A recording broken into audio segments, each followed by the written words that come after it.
Faut-il cloner son disque dur? On ne vous le répétera jamais assez, il est absolument nécessaire de sauvegarder son Mac en cas de problème et notamment de crash, mais certains utilisateurs vont plus loin et préconisent également de cloner son disque dur. Avantage de disposer d'un clone sur un disque externe, celui-ci est bootable, en clair il est possible de démarrer sur son disque externe. L'autre avantage de cloner un disque est de disposer d'un disque externe avec un système propre, équipé d'une suite logicielle complète. Vous pouvez ainsi l'utiliser sur n'importe quel Mac, en le démarrant tout simplement à partir du disque externe.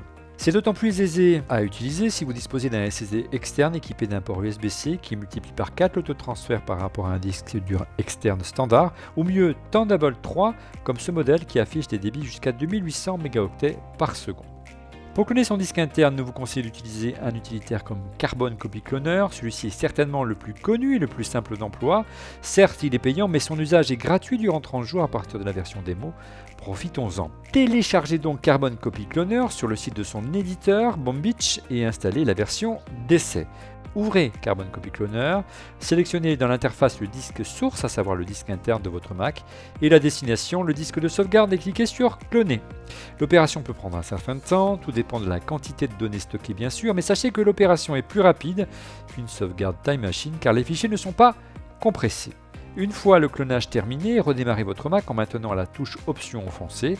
Sélectionnez enfin dans la liste des disques qui s'affichent votre clone pour booter sur ce dernier.